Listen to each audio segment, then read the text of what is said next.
Kathy, are you going to turn off your video before you let people in? Why do I look ugly? No, but you're not speaking. Okay. All right. Hold on. I'm going to admit everyone now. Whenever we're not speaking, are our videos supposed to be off? Yeah. Okay. All right. Bye. Oh, did you want me to say that in the instructions? Yeah, I didn't know that. Okay. So I'm going to keep my video off until I hear you say me, right? You can keep yours on, Marcel, because you're like up next. So this Okay. is fine the way it is. Okay. All right, cool.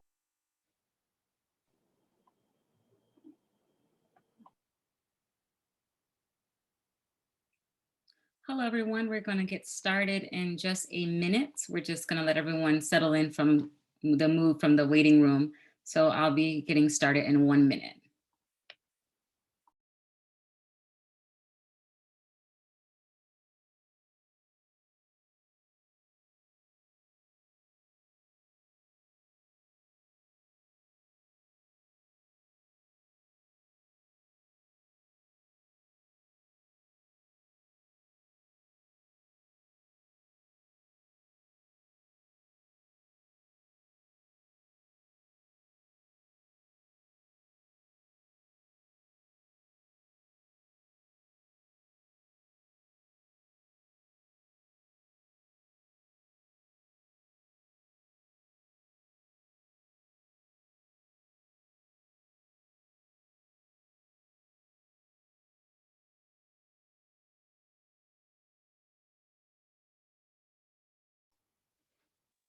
All right, that is about 1 minute. Hello, everyone. My name is Hershey Auger, and I'm the current president of F. Malcolm Cunningham Senior Bar Association. Along with the Palm Beach Bar Association Committee for Diversity and Inclusion and Junior League of Palm Beaches, we present to you Diversity, Equity, and Inclusion from a Moment to a Movement, a candid conversation on race, anti-racism, implicit bias, and how to move forward exclusively. So this is a part 2 of a series. Originally in the summer, after what happened with George Floyd, these 3 organizations came together with an idea to have a multi-part series that will address racism in our society. So part 1 happened on September 24th, 2020, and that was a candid conversation on race, bias, allyship, and privilege, where we had a panel talk about their experiences. The panel discussed experiences like being told their nose were too big, or the fact that having tattoos, you're treated differently. All of these different topics were covered in this conversation.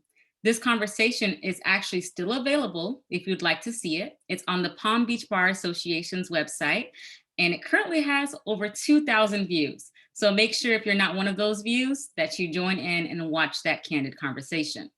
The goal of series 1 was to give you an example on how to just start that conversation.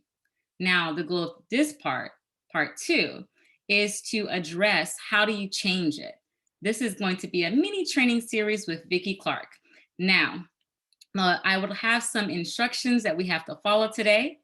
First instruction, if you're not speaking, I would like that you put yourself on mute.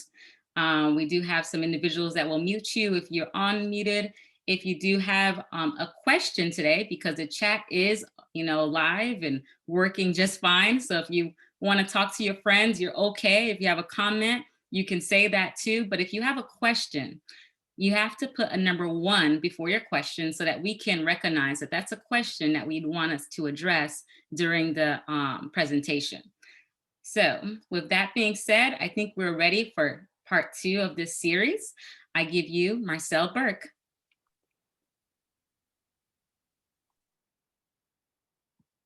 Good evening. For nearly 2 decades, Vicki Clark Consulting has helped build the capacity of nonprofit, government, faith-based, and business sector organizations through training, speaking, writing, and consulting.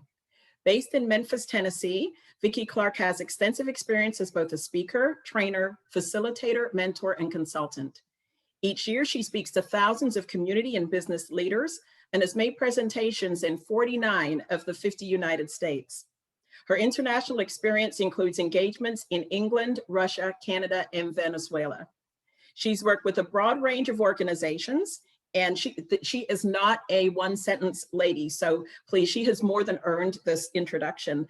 Those organizations include Union Bank, Dun & Bradstreet, Millac Corporate Ventures, National Association of Women Business Owners, Centers for Disease Control, St. Jude Children's Hospital, American Bar Association, Servant Leadership Institute, CCS Fundraising, National Conference of State Legislatures, National Center of Family Literacy, Delta Leadership Institute, Ronald McDonald House Charities, Indiana Community Action Agencies, Hippie Home Instruction for Parents of Preschool Youngsters, United Way, and a personal favorite, the Association of Junior Leagues International. When it comes to diversity, equity, and inclusion, Vicki has found a sweet spot. This past summer, at the height of the George Floyd protests, Vicki, like many of us, found herself filled with a range of emotions, frustration being just one of them. What started as an intimate Facebook page called Let's Talk About It and Do Something now boasts over 6,300 members. Every time I hear her speak, I come away feeling inspired, hopeful, enlightened, motivated, and wanting to be part of the solution. It gives me great pleasure to introduce my friend and shero, Vicki Clark. Thank you so much, Marcel. Wow, when you get this old and you've had all those jobs, I guess if you read all that, it takes a long time. So thank you all so much. Thank you for taking the time to have this conversation. This is an important conversation to have. And I'll start off by saying I grew up in Memphis, Tennessee. I am now back in Memphis, and I live in the house that I grew up in. And as a teenager, I was here when Dr. King was killed 20 minutes from where I sit at this moment. And I never thought that we would still be having these conversations. And I think what happened is the movement did not keep going.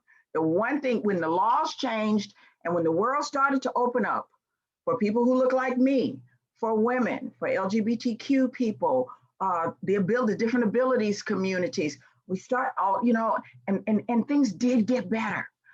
But the movement did not continue. And the one thing about a movement is it has to keep going. So this is the time. We don't want to be back here. I mean, I probably won't be around, but I don't want any of you to be back here 40 years later saying, how did we get back here? And so that's why hopefully you think about this as this is not merely a moment in time and the role that you play individually and collectively in the movement. One of the things that happened in the movements that I've just discussed is there were larger than life figures. You know who they were: Martin Luther King, Malcolm X, Gloria Steinem in the women's movement, Shirley Chisholm, Rosa Parks, Harvey Milk. I mean, all of these, Cesar Chavez, Dolores Huerta, all of these amazing people. You know who the leaders are going to be? It's going to be each of us. And I think a lot of us were waiting for an emergence of another group of iconic people. We're going to be the iconic people. And the change will happen from where we sit, who you talk to, the decisions you make in the workplace, how you think about how you show up in the world. That's going to be one of the most important things to do. So this idea is this is your movement because it's all of our movement. And if we can embrace this, diversity, equity, inclusion, and anti-racism and access, if we can embrace this as our movement, each one of our movement, not just people of color, it is all of our movement, and dedicate ourselves to making sure that things move. First, we got to move, and we're going to do a little bit of work on that. Then we won't be back here as a nation in the next 35, 40 years. So let's start going. As everybody knows, this is Black History Month. I am old enough to remember when it was called Negro History Week. And the idea of there was a week in February where we studied the traditional George Washington Carver, Frederick Douglass, Harriet Tubman, Sojourner Truth, people like that. But I am hoping that we all embrace Black history as American history, because it is a part of all of our history, no matter our ethnicities. And the idea is, yes, we want to learn and we want to look back, but the idea is what kind of history are you going to make? Not just in February, because 28 days is not enough, but every day. So this idea of moving from a moment to a movement, I'm so happy to see these three organizations coming together and having these continuing conversations. So let's keep going. You wouldn't be on this call if you weren't working to create a more just and caring world. You wouldn't. Why would you? You could be doing something else. Each one of you in your own way, in your own groups, are working to create a more just and caring world, whether it's in your profession, in a leadership organization that you're in, an association, but that's why you care about this issue. So, I just want to ground you in that. Let's keep going. These are the magic bubbles. You say magic bubbles, yeah, look over to, you see, I'm not gonna say left or right, it's on my right, diversity. Multiple identities are represented in an organization, in the world, in your community, everywhere. We're very diverse. In fact, I'm not even sure why we're still talking about diversity, except to understand that it is okay that we are diverse. And that if you've seen one woman, you've seen one woman. If you've seen one lawyer, you've seen one lawyer. If you've seen one junior league member, you've seen one junior league member. We're multiple identities and nobody represents one group. And it is important to have diverse thought, diverse ideas, diverse visions, diverse experiences in every collective, and to be able to talk from diverse perspectives. The next part of the magic bubble is inclusion. Because just because we're diverse, it doesn't mean that we've created inclusive systems where everybody matters, where my thoughts, my ideas, my perspective, my worldview has value. When I first went into the workplace in the 70s, as a young African-American woman in St. Louis, in a company, the first thing they said to me is, you might want to do something with that hair. So I spent 3 years sleeping in giant rollers and putting hot curlers in my hair. If you don't know what that is, Google it. The next thing they said to me is, you probably want to try to lose that Southern accent, because if people hear Southern accent, they take your IQ down 20 points. Okay. Then they said, you probably don't want to act too Black because we want you to be successful here. Okay. Then they said, you probably don't want to put pictures of your family up because people won't think that you're a serious professional. They think you're on some kind of like mommy track or something. Okay. Then they said, don't wear light colors and florals because it's just not professional. Okay. So I couldn't be Black. I couldn't be Southern. I couldn't have curly hair. I couldn't look like a woman. Who was I supposed to be? And that was how they defined success. Because that place at that time they weren't interested in inclusion. They wanted me to totally assimilate. In assimilation, you do not feel like you belong because you spend so much time trying to be something that you are not. And when systems force people to assimilate, you don't give your best. You just don't get your best. You disengage, or you have low retention, or you burn yourself out. What I did is I spent my time working so hard trying to prove to them about all those things that they had all these isms around and all these biases around that I almost killed myself. And that wasn't healthy either. So this idea of when we talk about inclusion, we got to change the systems to be more inclusive. We don't get the people, try to change the people. We change the systems. And then the idea of equity. We used to talk about equality. That was what they talked about, as I was, coming in the early days. But we need equity, because inclusion and with equity means everybody gets what they need. Equality means we all get the same thing. And as everybody knows, one size doesn't fit all. So it really is important that you are of a mind to constantly recognize and redistribute power as well as access. It's just so important. And that's what equity is. And once you work all of these, And this is not easy because a lot of what you're doing is dismantling systems that were there. And a lot of this is not so much about what we learn, it's about what do we need to unlearn in our organizations as well as in our lives. What do we need to learn, but what do we need to unlearn? So these are the magic bubbles. So let's keep going. Well, this is the deadly triangle. This is where we get in trouble with our implicit bias, which is our subconscious attitudes, our perceptions, and all of that that leads us to stereotype people, that leads us to exclude people. And the term was microaggressions, and now they're actually calling them acts of exclusion because we say things, we do things that we are actually committing aggressions against people based on our own bias and based on our own stereotypes. And we all have implicit bias. And we stereotype a lot because of either what we've seen or what we haven't seen. If we've never been around a certain group of people or a certain type of person or whatever, we stereotype about them because we have not had that experience. That's why it's so important. And I mean, I know this is difficult, during COVID, very, very difficult, but to reach out and to try to have experiences that you wouldn't ordinarily have. Talk to people that you wouldn't ordinarily talk to, learn about other cultures, learn about so that we don't stereotype. So this is what we want to stay away from is the deadly triangle, but we all have implicit bias and I am just as guilty of it as everybody else. But the whole idea is how do we work on it? Let's keep going.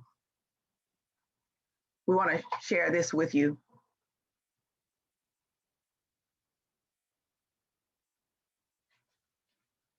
The good news is I'm not controlling any of this because it would be a mess if I was.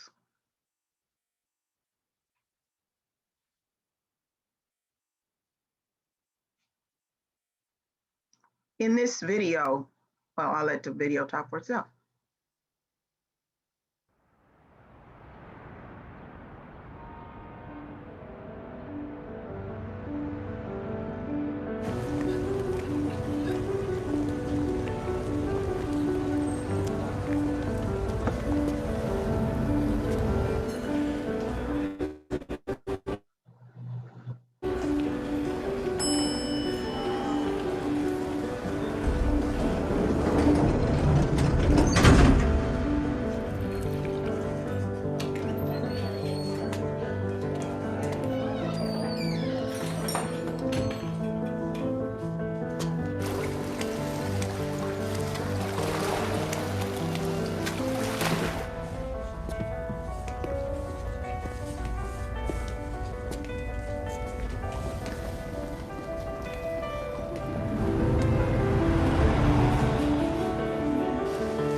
All rise.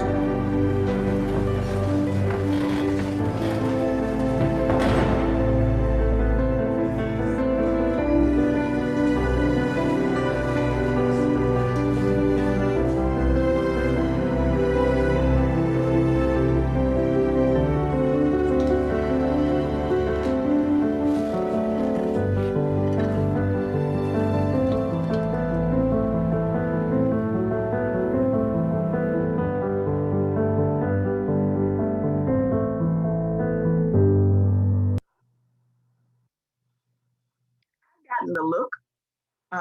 Some of you know that prior to March 12th, I was traveling 300 days a year. In fact, I was in Florida when everything shut down. I was on my way to the American Bar Association from Gainesville and Ocala. And I've gotten the look a lot. I've gotten the look when I get on a plane and start to put my bag up in first class. And the flight attendant will tell me, oh no, you can't put your bag there. You have to put it in the back. Now, I have never paid for a first class ticket in my life, and I have never charged anybody that I work with for a first class ticket. I get bumped up because I have all those miles. And this is women. Sometimes it has even been women of color who have said, oh no, you can't, no. You need to put your put your bag up over your seat in the back behind. And I'm like, this is my seat. And so that implicit bias playing in that says, oh my gosh, this woman she doesn't look like she belongs in first class. And so again, this is that bias and the look. And if you've ever gotten the look, you know it. And sometimes you get the look all the time. I have 2 adult sons, and I have a 15-year-old grandson, and they get the look. And it was interesting to watch my grandson go from, he was a cute little boy, and that was the look that he got, to now he's 15 years old. He's still tall and skinny, and you can tell he's a boy, not a man, but he's getting different looks. And he was traveling with me to a youth conference last year, and I got bumped up to first class, and I said he could go up there and sit. And the woman said it was fine. So I love the boy. So yeah, I'll sit back and coach while he sits up in first class. And he got lots of looks up there. He got lots of looks. In fact, he got up and he came back to me and he said, "Why are they all looking at me?" And I said, because you're handsome, because you belong up there. He goes, "Do I really belong?" I said, "Yes, you belong up there. Go back up there and sit down." And he said, "They're just all looking at me." And I said, "Yeah, they're looking. You belong up there." So this look is something that people of color or people who have different abilities, people who don't look like they fit in, people with tattoos, it's amazing who gets the look. But people of color get the look all the time. Let's keep going.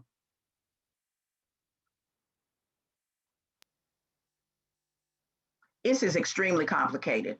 I know, as you know, when we talk, I'm a Southerner, and we talk a lot about race, but it is so much more complicated than race. We see the inside ideas here, the national origin, age, ethnicity, race, gender, physical qualities, but look at organizational role. Who's in and who's out in your firm? Now marital status. Every time I go to the doctor, I wonder why they ask me, am I divorced? If I get sick, don't call him. I'm not mad at him, but he wouldn't be the first person I would call. So I just click single. Then they look at me like they feel sorry for me, But this whole idea of putting people in boxes, we are not even going to talk about political ideology, recreational habits, personal habits, language, communication styles and skills, thinking styles, definitely socioeconomic status, and religious beliefs or not religious beliefs. I was working with a group in West Texas, and this woman came out and she said, "I am an atheist." She said, "And you have no idea how people respond to me." She said, "I kept that quiet for so long, and I want to be my authentic self. I am not trying to bring people to the atheist side. It's just part of who I am." And she said, what she has experienced by being her authentic self is unbelievable. And it is often in response when people ask, because here in Memphis, the first thing people want to know is, what church do you go to? And then the idea of mental health and well-being. And we talked about job classification and all of that. So and thinking styles, it's extremely complex. And that's why we need lots of everybody in many places. I don't know if many of you have gotten the driver's license that we were all supposed to get before COVID with the yellow star on it, the universal driver's license. The first thing I saw, I don't have it yet. I really hope I don't. I hope they just go away. But the first thing I thought when I saw it is, to me, that looks like the star that the Jews were branded with during the Holocaust. And somebody said to me, "It's not a 5-point star." And I said, "I know that.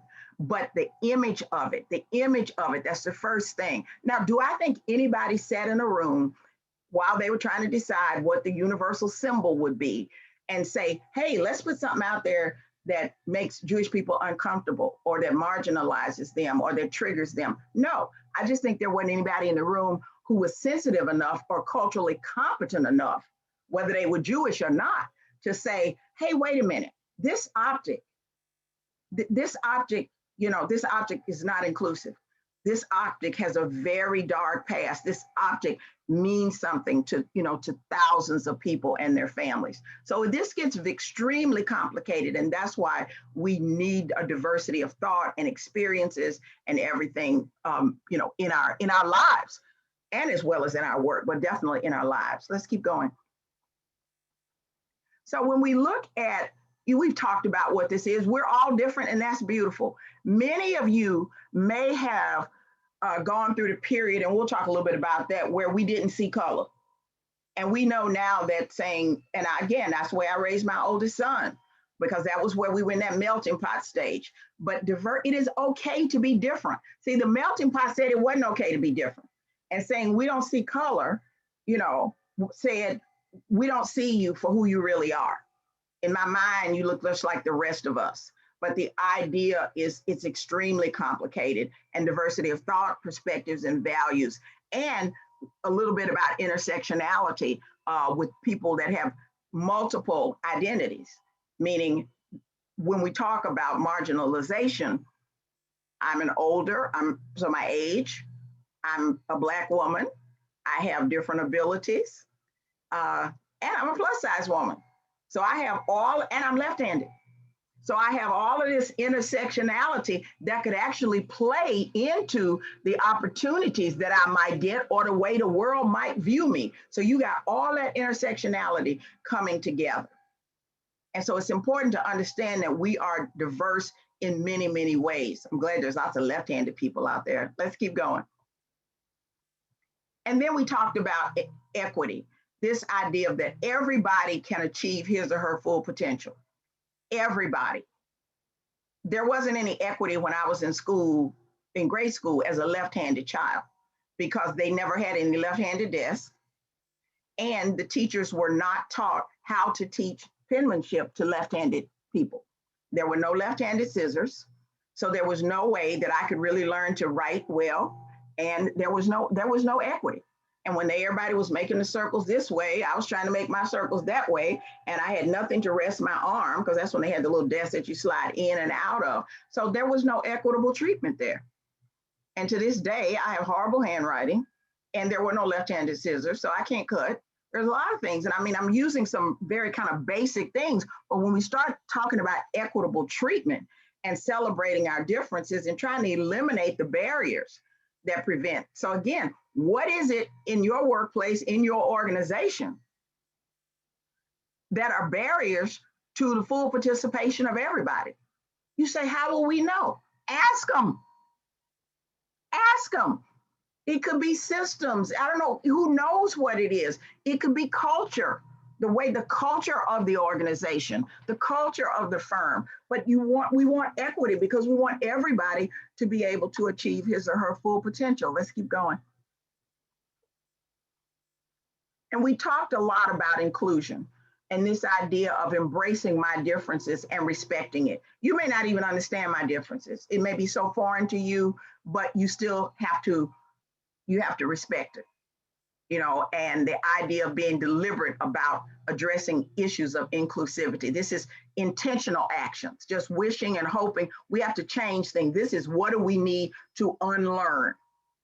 What do we need to unlearn to make sure that everybody is included, is respected, is welcome, supported, and valued? What do we need to unlearn?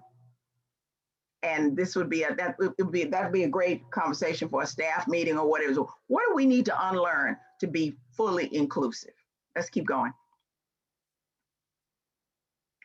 If you take a look at these bubbles, and I kind of will have you do a little bit of trace kind of my family, if you will. My parents were born in the 20s, and my mom was born in 1926, and my dad was born in 1928. And when they came into the world, they were on the outside. The whole world was all the people on the inside. They didn't even count, unless they worked for somebody or whatever, but they didn't count. Everything was happening in the green, because that's where everything happens. And they were outside of all of that.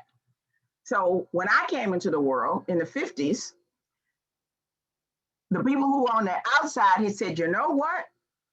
Since we can't get in, why don't we do our own thing? Because there is no way, they don't even know we're out here, or if they do, there's no way that we can get in.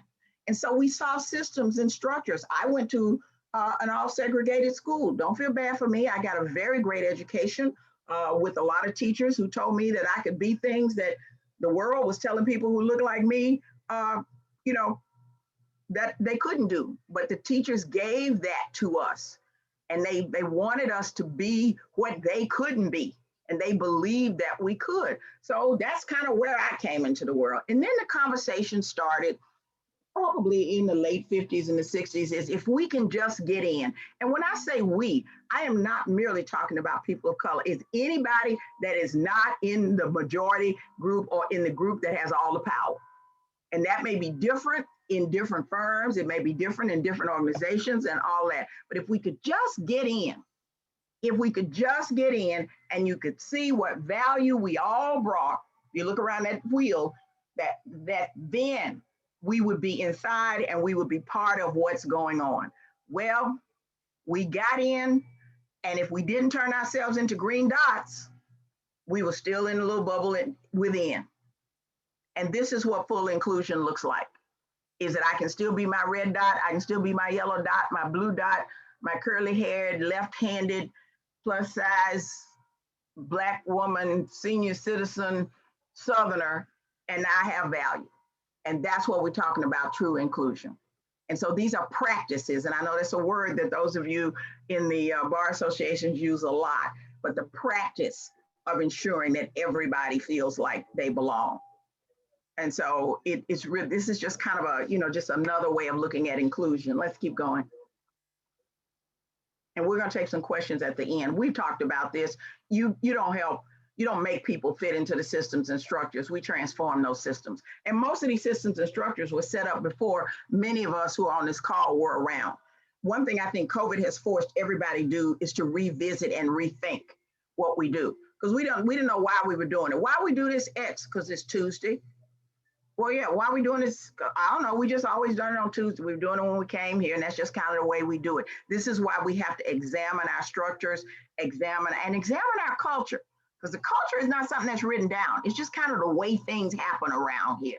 And so the idea of, and not to castigate anybody and say, oh my gosh, they set this up wrong. Let's just fix it. Let's fix it, and let's make sure, and let's ask the people. There's a thing, nothing about us without us. Don't do for me, do with me, and listen to me. So we are going to have to transform all the systems and structures. None of them were designed for today, let alone for people who weren't the originals in those systems. And that is primarily people of color, women, people with different abilities, and people who were not part of the group that set these systems up.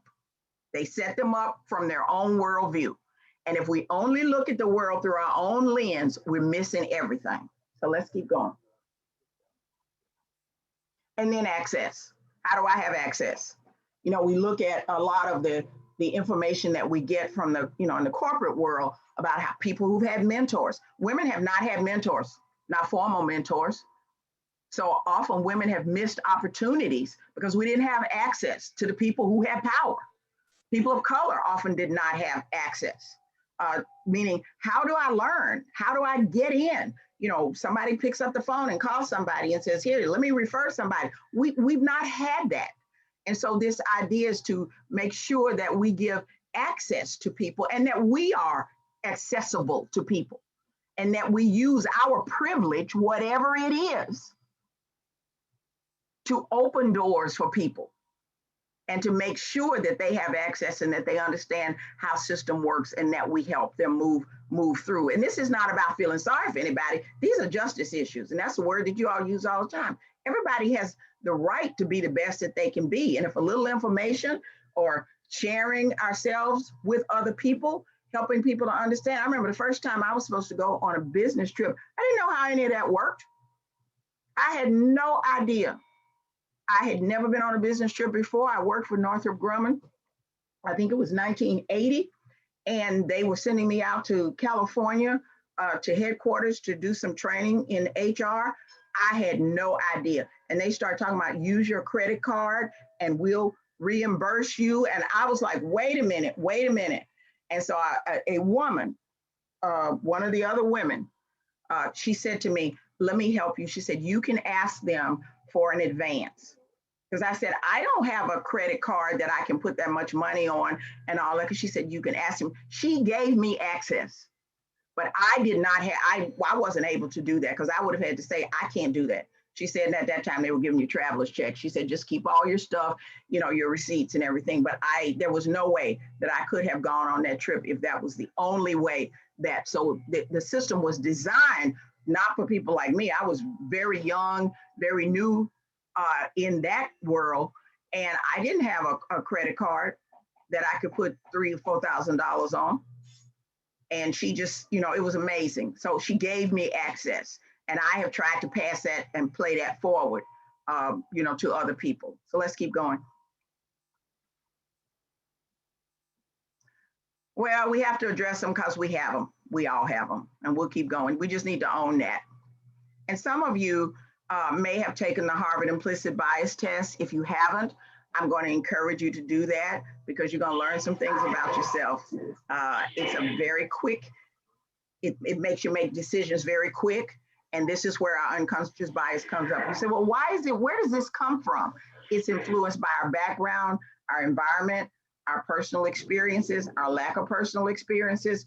It's also where we're hardwired like that, to make quick decisions about what we see. We take in so much information and we make these quick decisions. You say, well, shouldn't we make quick decisions? Not about people, not about people. And that is where this unconscious bias comes in. Let's keep going. We talked about the Harvard implicit bias test. This is system one thinking. It's science. When we were developed, we needed to have fast, instinctual, emotional, unconscious, automatic, that if anything was different than I was, if it was a saber-tooth tiger, if it was somebody from another tribe, I needed to put them down because they were dangerous. That is what some people call the lizard brain. That is the brain that kicks in all the time. What we want to use is our higher level thinking. The slower, deliberate, logical, conscious, effortful thinking that says, wait a minute, just because this person has tattoos doesn't mean, and I don't have tattoos, but I've already decided what I think about people who have tattoos. I've already decided what I think about Black males. I've already decided what I think about Latinas. I've already decided what I think about people who didn't go to a certain university, versus let me slow down and think about this, and consciously and effortlessly, versus this quick, because it comes. And it comes, and I am totally guilty of it. But you just have to think about your thinking and put yourself in check and slow down. And that's really what I do. Let's keep going. This is everybody. If I ask you to raise your hands, you're under stress, under time crunch, distracted, lack of information, or too much information, multitasking, and we're all in new situations. This is a whole new world that we're involved. We're working in different ways. We're doing things in different ways. And that's when that system one thinking just kicks in. And I've been checking myself. Mine has a lot to do with age. Even though I think of myself as an ally for young people, I notice that my lizard brain will tend to think of kind of what I think are clever things to say about young people, but they're very marginalized. And so the ageism that's going on in the work world is also because we've got, for the first time, we have people we have 5 generations in the workplace. We still have World War II people who are very actively, or veterans as they call them. We have boomers, hello. We got Xers, we got Ys, and we got Zs. But you know what's different for the first time from an age standpoint? I could be reporting to a millennial. They might be my upline. That has never happened before, because it was always time and position that denoted power and authority. So the idea of making sure that I put myself in check around age, that I put myself in check around race, regionalism, all of that is really important. So we are very susceptible to system one thinking now. And our biases just kick in, and then we make decisions about people and who we're going to give assignments to. We like people who look like us. We like people who sound like us. We like people who have similar hobbies to us. We like people from the same college, city, and there's nothing wrong with that. I love it when people find folks who have hobbies. Do you golf? Yes, I golf. Let's go golfing. You don't know them. You don't know if they're a serial killer or not, just because you both golf. The idea of that we gravitate toward people who have things that we can connect with. There's nothing wrong with that. What happens is when we go to the next slide, and believe it or not, in the workplace, we tend to lean toward people who look like us or who kind of mirror our experiences. And we often don't like people who are different. different values or principles, different backgrounds, people we can't relate to because we don't have similar interests. We didn't walk the same path. And so we tend to already have formed a bias about them. And that's when we get in trouble. Let's keep going. Well, like I said, we got to unlearn, and you can't change what you refuse to confront. So we need to confront our biases. We just have to, and just own it and unlearn some of these biases. Let's go. We talked about this tapestry, this idea of seeing every fabric, every thread, and that they're all equal in value, and they all add to the beauty of it. And so, you know, that just throws that melting pot thing out the way. So let's keep going. Let's take a look at this, because this is these blind spots that we're talking about.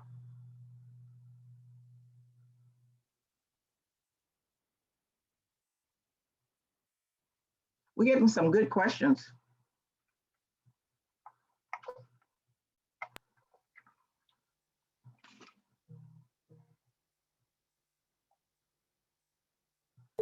How do you decide who makes the team, who gets an opportunity, and who gets cut? We want to believe that we think rationally and objectively, that all of our motivations are pure and free from biases, but we know that's not always the case because of our potential blind spots. Blind spots, or unconscious biases, are mental shortcuts that help us make sense of the millions of pieces of data we take in each day. They can potentially influence our decisions. Not all biases are bad. It's normal to have a favorite sports team or food, or prefer being around your own family. Having a bias doesn't always mean you're against something. In fact, the halo effect means exactly the opposite. It's when you favor a person based on a positive first impression. In your mind, they can do no wrong, even when they prove otherwise. And assuming someone will be great at absolutely everything can actually end up setting them up for failure. The horns effect happens when someone is defined by a negative first impression. No matter what they do, they can't shake it. Halo and horns often carry over into other areas and color all the ways we see and experience someone. The halo and horns effects can also be reinforced by confirmation bias. Confirmation bias is when we look for evidence that supports our beliefs and ignore evidence that contradicts them.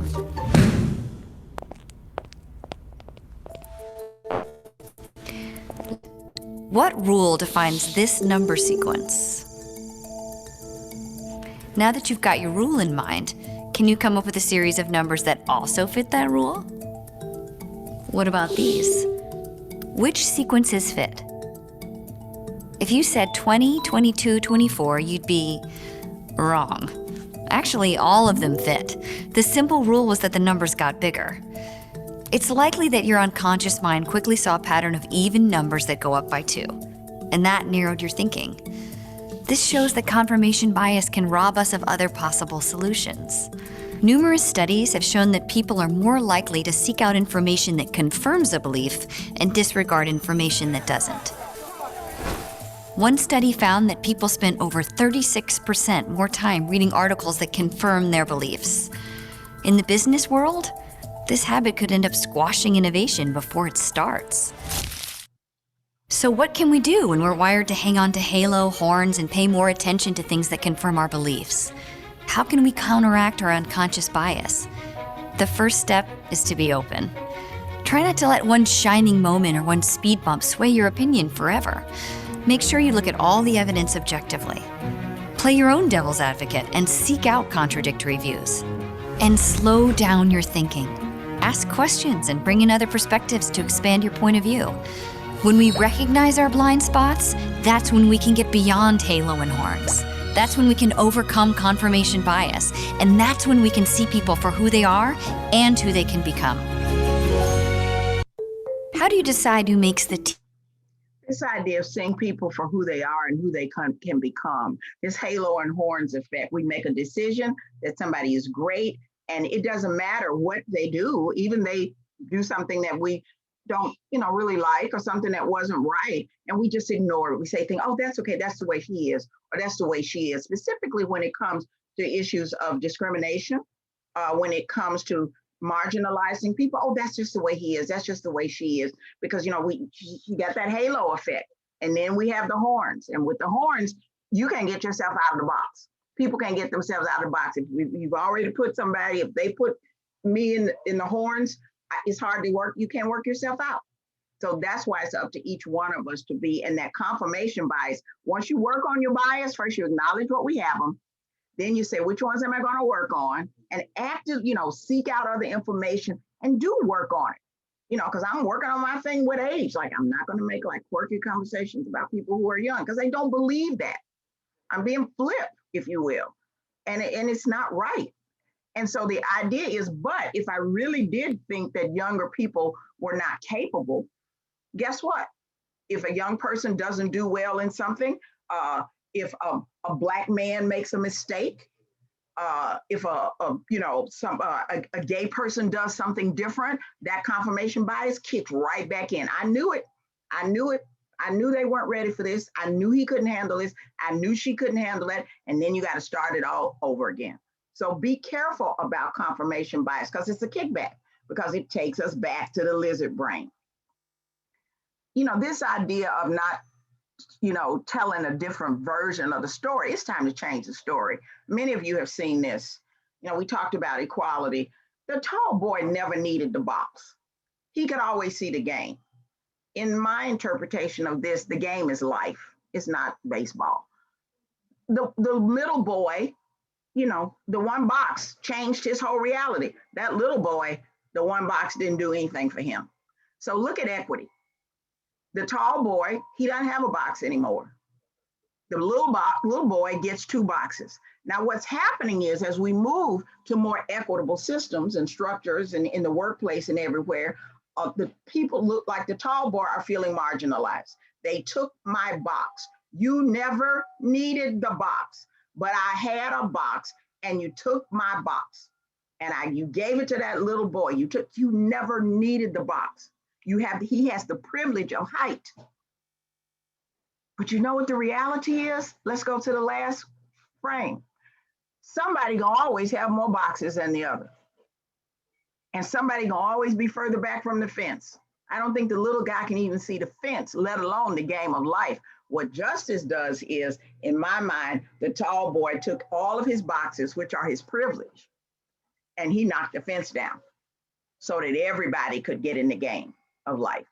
That's how we use our privilege. Privilege has become such a loaded word, and we've gotten into with the privilege Olympics and now people talking about, oh, I had to walk to school in the snow, or I only had 1 pair of shoes, or all this. It's not about that.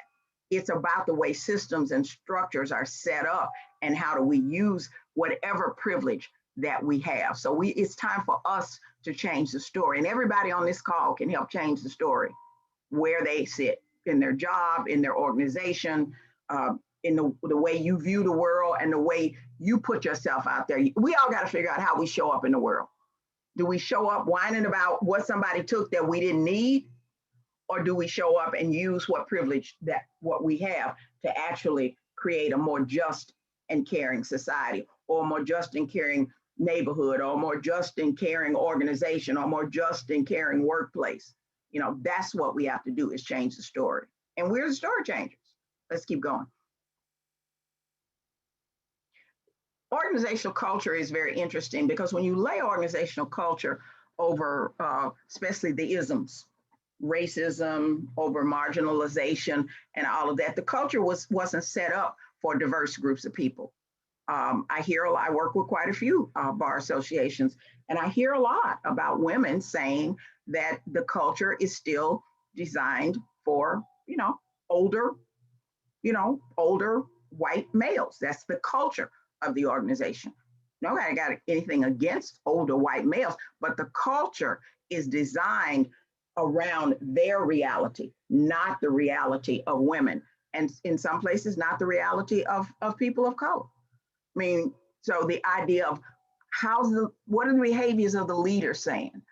Let's look at our organizational practices. What do we really believe and value? And I'm not talking about your value, your values that you put on the wall or wherever. It's just, we reward what we value and we value what we reward. So if we say we reward inclusive behavior, then we stop rewarding people who are not inclusive. We stop rewarding people who are racist. We stop rewarding people who marginalize people. You say, what do you mean by reward? It can be attention, it can be money, it can be position, it can be access. The idea of what do we value? You know, what do we value? Do we really, at the end of the day, do we really value an inclusive culture that will not tolerate any of the isms and that will only be successful here if you are inclusive? I don't care how much you bill. I don't care how big you are in this organization. That's not who we are. That's not the way we show up in the world. But it's visible in the way that work is done on a day-to-day basis. I've so many companies, we're family friendly. And then people try to take off. I can remember calling in saying that I was sick, not that my kids were sick, because I knew that that would play against me in a certain organization, in a certain company that I work for. Because the way work got done on a day-to-day basis, you know, was that, you know, you're there and you work. There's nothing wrong with working hard, but that would, you know, it would make me look like, you know, we better not think about her because she got those kids and they're sick, you know. And then it's evident in the behaviors of individuals and how people group in certain organizations. So it's really important to look at the culture of your organization or your group to say, how do we act? What do we reward? You know? And how are we really showing that we are an inclusive organization that is serious about being anti-racist and about being inclusive and about making sure that everybody has access and not tolerating, not tolerating stereotypes and marginalization of people. But you got to work on it. It's not just going to happen. We all have to work on it. Let's keep going. So it's about becoming a culturally competent organization. And it all, this is the same thing we just talked about: practices, behaviors, attitudes, structures, you know, this idea of becoming culturally competent. All we know is what we know. All we know is what we know. All we know, and most of us grew up in a certain culture. We grew up around certain people, and that's what we know. But we now know that we need to know more. So the organization has to make itself a culturally competent organization that is more accessible. Let's keep going. You say, well, what does this mean, this cultural competence?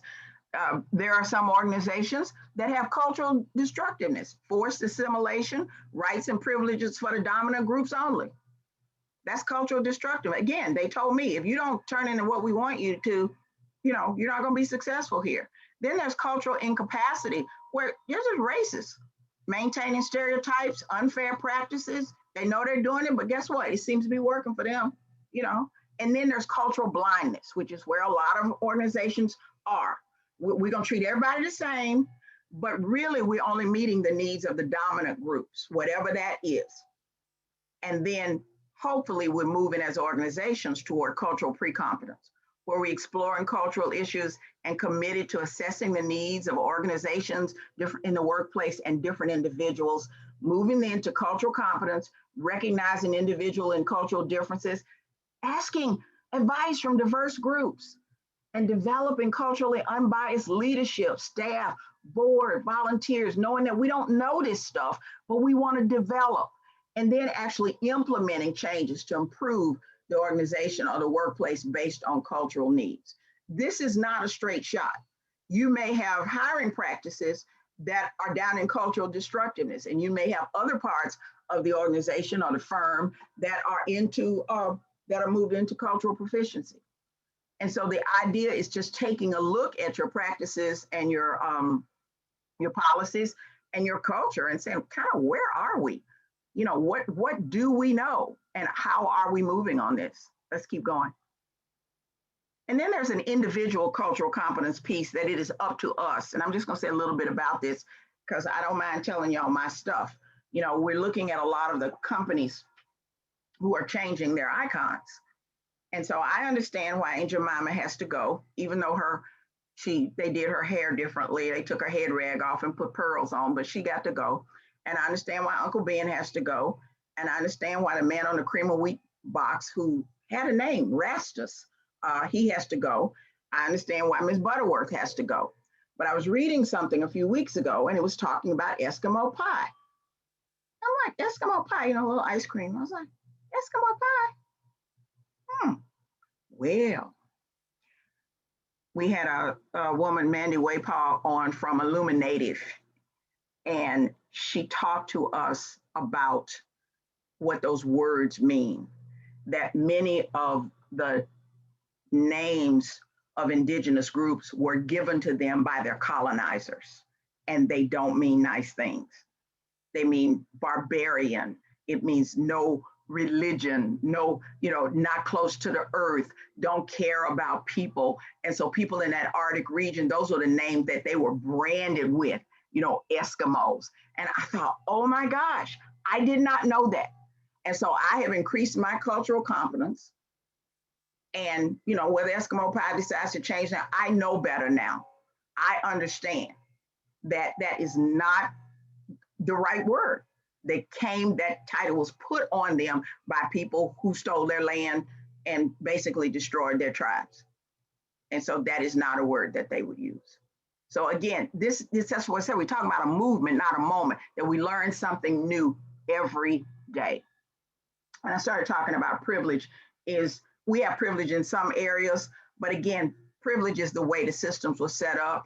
It is not a guarantee of success. It is usually unlearned. It was set up before any of us got here, and so it plays into, you will be getting like a worksheet that has 50 privileges in the workplace. Some of them you won't even think about. But this idea of privilege, it's about institutional and structural power. You say, well, don't people earn their power? But people earn their power, but the systems are designed sometimes to give people, most of the time, to give a certain group privilege and to deny another group privilege.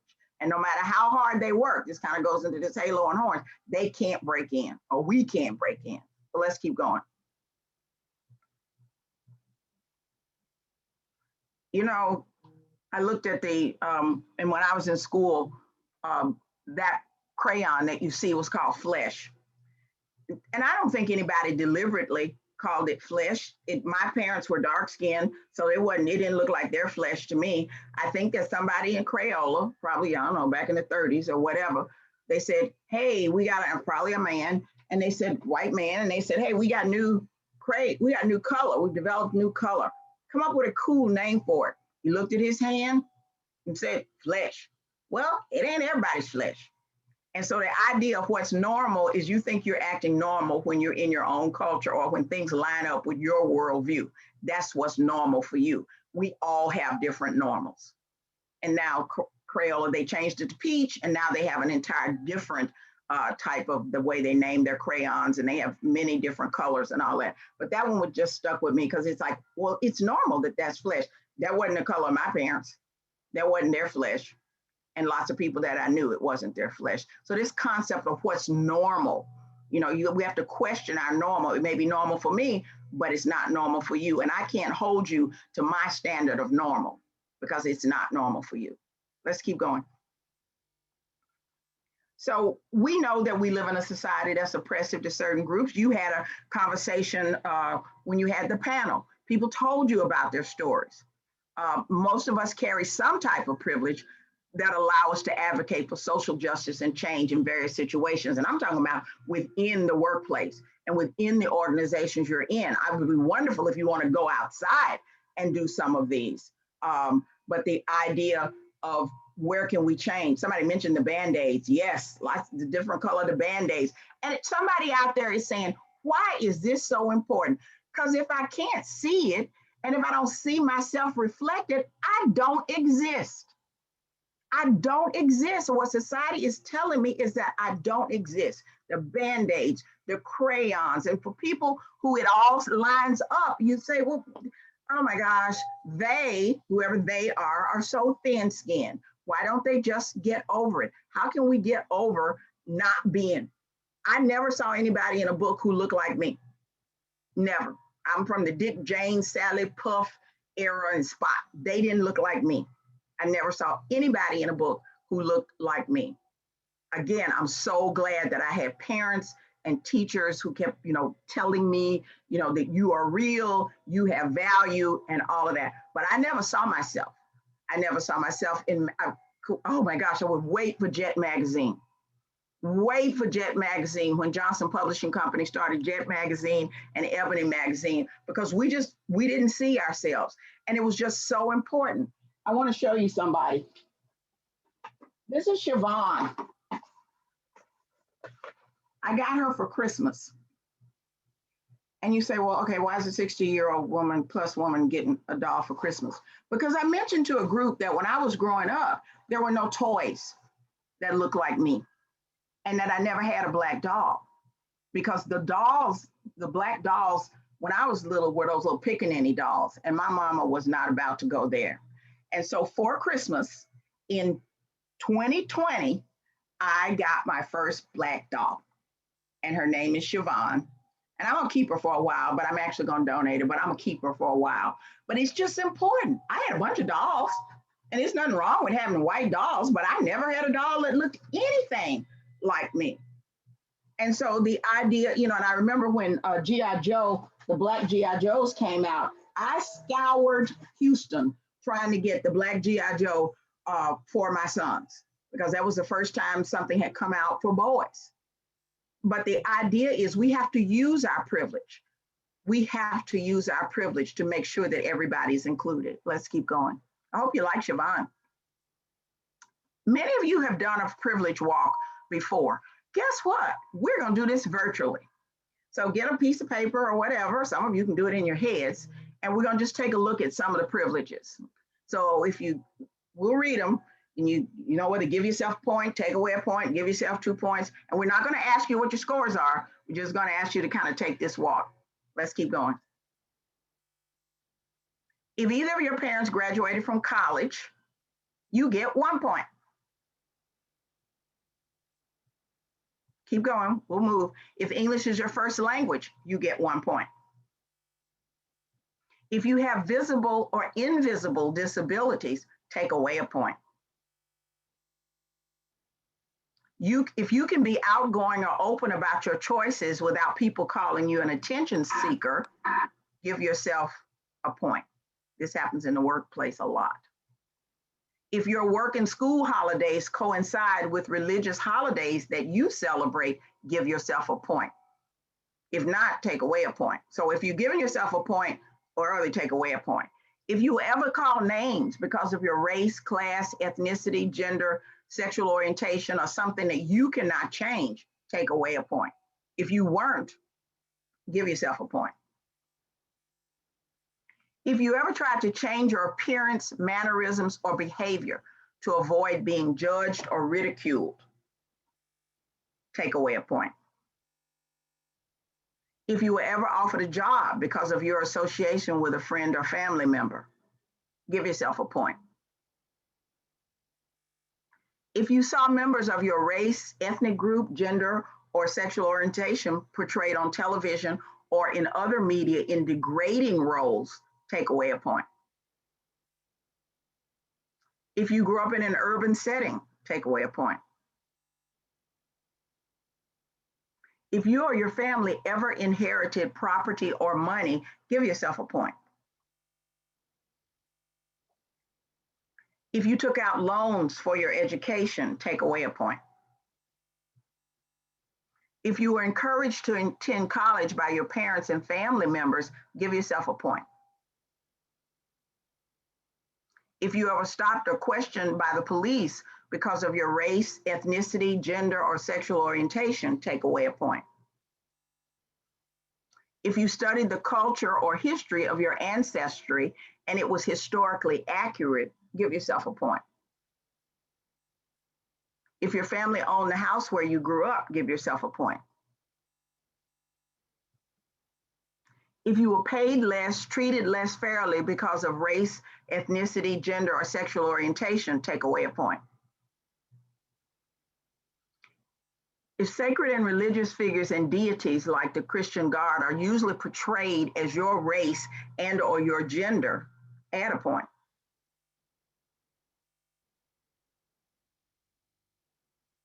If you don't have to think about it, it's privilege. Again, this is not to make anybody feel guilty. It's an opportunity for us to learn and be responsible so that we may work toward a more just and inclusive world. And yes, these are the many types of privilege. White privilege, which you've all heard about, male privilege, not because we don't like men. It's because the work, because things were designed for men. Class privilege, most systems were designed for a certain class. Christian privilege, because of the, this being a majority Christian nation. Cisgender privilege, meaning you live within the body and the sexuality of which you were born. Able-bodied privilege means that you can pretty much do what you want to. You can climb steps and things like that. And then you're heterosexual. And these are a lot of the privileges: unearned access to social power based on membership in a dominant social groups. And these are primarily, for this country, the dominant social groups. So this idea, it is uneven because, again, most of the systems of power weren't designed for different people. And it's a fact, it's not an insult. You can't help if you have it. Don't feel guilty about it. It's not absolute. How are you going to use it? How are you, first of all, be aware of it, and then how are you going to use it? The ease and influence that you have navigating things. When I look at banks, we just did some studies about housing, and this woman was talking about that she had an appraiser come in, a biracial family. And one appraiser came in, and she and her husband were there, and her husband is African-American, and they were appraised like $100,000 down. This is on the West Coast. So they had talked to somebody else, and they said, just have her there, take all the pictures of the kids down. No, nobody can look around and tell that there are, different ethnicities in this house. The next appraiser, it was up 150,000. Now, did those appraisers leave home saying that? No, they did not, but that was their bias kicking in. And so the idea that this is how this changes people's lives. We know that people of color have a harder time getting bank loans. People are getting mortgages, all these things, because again, there's a stereotype around who we are and how we function in the world and how we use money and all of that. And so we have to prove. See, privilege means you don't have to prove to anybody that you actually fit in or that you qualify. And it's really important to really understand. No, people don't understand it. And it is the trigger word right now. And everybody gets so defensive. Everybody gets their back up about it. No, don't use it. Own it, acknowledge it, and say, how can I use my privilege to make things better? And no longer accept the things that we can't change the things that we can't accept. And being part of a group that gets a lot of privilege or has a lot of privilege and saying, I'm not really worried about the other folks over there. Good luck to them. And then this whole idea of if they pull themselves up by their bootstraps and all the stuff that we've all heard that makes no sense. Absolutely no sense. And that's why we have to use our privilege. Let's keep going. Watch this. Becoming more aware of what we say and do isn't about being politically correct or walking on eggshells. It's about being responsive to one another. We invite people to tell their own stories instead of assuming we know who they are based on the groups we think they belong to. And sometimes our outward comments and actions are influenced by stereotypes we may not even know we carry. We have to talk about where to have the offsite retreat, training topics, any suggestions. I didn't quite understand you, but what about the community center? We've had some great events there. Nice, but they share parking with a retirement home, and we always have to fight for parking spots with those old slow pokes. Not Steven though. Steven has a handicap parking pass, so he can park anywhere he wants. Parking isn't an issue. There's plenty of it. The place also has a kitchen where we could do a potluck. Elena, you could make some of that homemade salsa. My wife makes an outrageous potato salad, and I can sweet talk her and maybe make us some of that. One of the rooms down there is kind of stark and kind of boring and could probably use like a little bit more like color and stuff. So I don't know, Aiden, you could probably like add some color and some decor and maybe some flair. When a person feels slighted, he or she might disengage.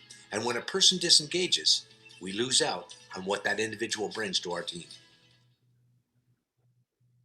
Everybody in that clip was microaggressing. Did you hear it? The old slow pokes, you know, why not say who could make salsa? You know, and there it goes a little longer and we didn't show it, but Aiden's bubble after the whole idea of, so Aiden, don't you want to decorate? You know, everybody was doing it in that one and we all do it. And so when we talk about these subtle acts of exclusion or these acts of exclusion and microaggressions in the workplace, can you imagine how that retreat came out? I can't imagine. I bet it was a mess because all that stuff was just laid over everybody.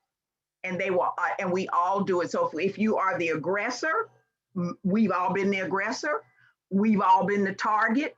We've all been the bystanders. What we haven't all done is been the ally to become from a bystander to an ally. And so maybe someone would have said to the gentleman, well, why don't we ask who would like to make salsa? You know, and then later, you know, talk to him offline, but why don't we ask who would like to make salsa? The whole, you know, this idea of letting people tell their own stories. But yeah, that's one of my favorite little video clips because everybody does it. And guess what? We do all do it. And so these are the forms of microaggressions or subtle acts of exclusion. These are micro assaults. This is just what it says, assault. I'm not safe. I know that I'm unwanted. I am threatened, calling people names, the N word, the B word, the R word for Indigenous people. They can be verbal or non-verbal. They threaten to intimidate. And it makes a certain group of people feel unwanted, unsafe, or less than. And these are very severe and explicit, and this is intentional. That's why the word micro. So, you know, there's a book, and we'll put it in the chat. Tiffany Jana has written a book called Subtle Acts of Exclusion. And then micro insults. This is where the unconscious comes in. Subtle communications or behaviors perpetuate stereotypes, rudeness, insensitivities that demean a person based on their race, their gender, their sexual orientation, their heritage, their identity, their age. You know, it really isn't often, it's unconscious because again, I'm talking from my own worldview. And so I'm actually insulting someone based on what I think and I'm demeaning them. And when you look at all the people in this video, they were threatening and they lost their lives because they were threatening just by being.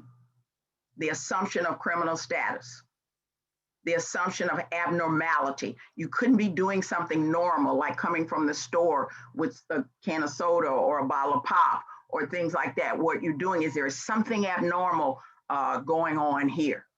There's something abnormal going on here. And then the whole idea of sexual objectification. We're seeing this in schools now, as many girls of Black and brown girls and girls of color, they develop earlier. And so what's happening in schools is teachers who often are not trained about these things and are from their own worldview. A teacher who has maybe a Eurocentric background, she didn't fill out until she was 16 years old. She's looking at a 12-year-old girl who in her mind looks like a 17-year-old, and she's laying, you need to act older. Why are you acting like that? This is ridiculous. She's 12. She's not 17. It doesn't matter what her bra size is. She's 12.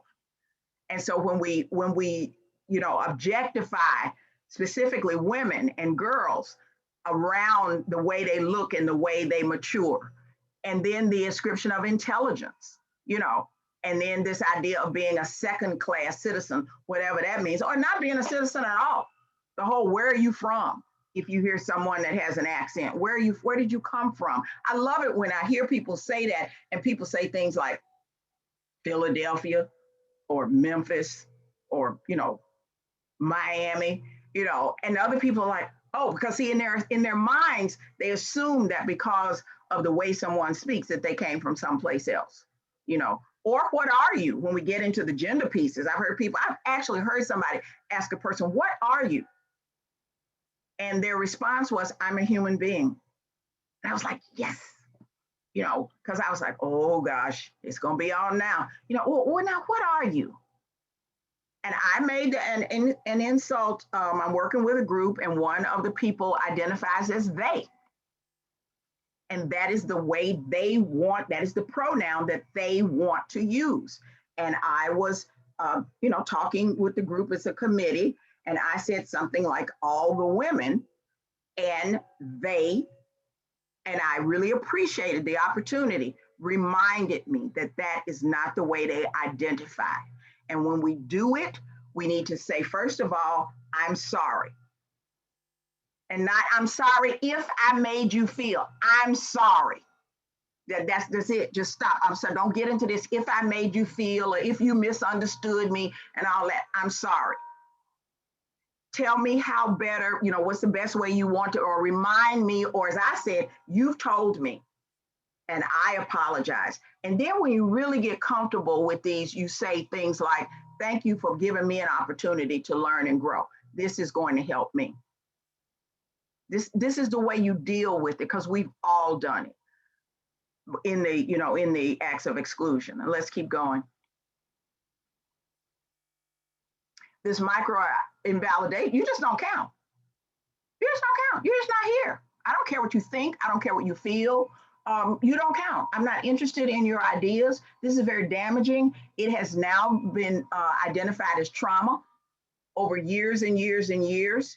Sometimes people call microaggressions death by 1,000 cuts, or like a swarm of mosquitoes. It just keeps coming at you, and it can make people defensive. It can shut people down. We've had workplace instances where people were bullied, if you want to use that term, in the workplace. They snapped, they came back and shot people in the workplace. I don't want to see anybody hurt, but people saying little things that they think are funny and making jokes and putting pictures up in people's lockers and all that kind of stuff, it is trauma and it is stress. And different people have different reactions to this idea that you don't count. And I'm gonna make sure that you know you don't, but you and your kind don't belong here. Very, very damaging. Let's keep going. You know, we've talked about this denial of being an individual, you know, this idea of that where everything is equal and you're an alien in your own land, you know, color. We're not even gonna talk about colorism. Like I said, I have light skin, you know, I have light skin privilege, and that happens within my own race. And when we look at, I don't think we have the privilege and domination slide for you. It says that dark in any ethnicity is under the line of privilege.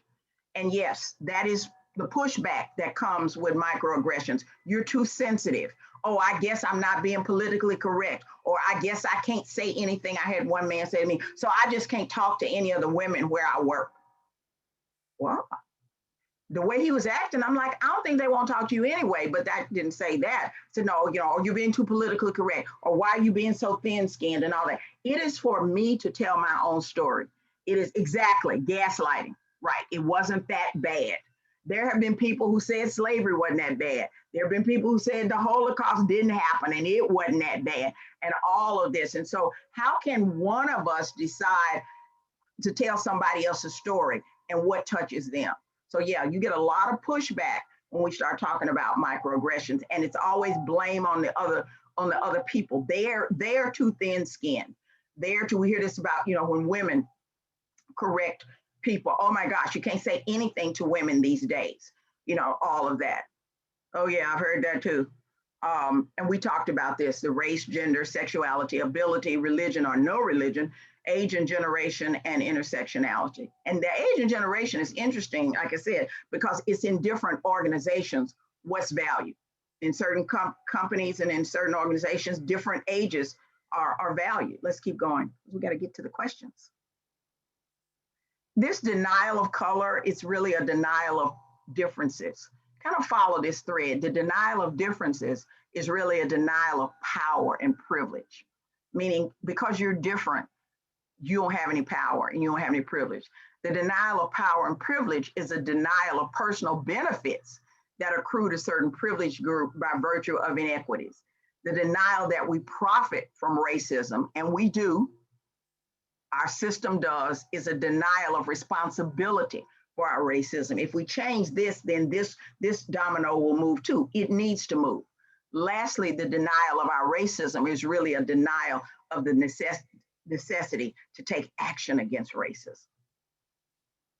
That's just a powerful, powerful, again, see me for who I am. Let's keep going. Again, nothing micro about it. It says you don't count, excluding folks. Keep going. You're invisible, you're inadequate, you're not an individual, you don't belong, you're not normal, you're a curiosity, you're a burden, and at worst, you're a threat. And we know what happens when people think you're a threat. Yes, people asking questions like, so what sport do you play if Black males are going to college? Or did you get a sports scholarship? Well, why do we make the assumption that that's the only way that a Black male can get into college? You know, again, let everybody tell their own story. Don't lay all this stuff over people. This idea of access to resources, and when you take my power, I can't define my reality because you've already said who you think I am.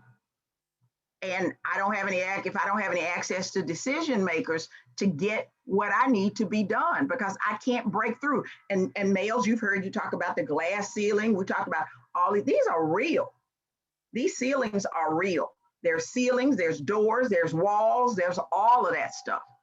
And so this is what happens when we deny people social and institutional power, and all oppression is connected.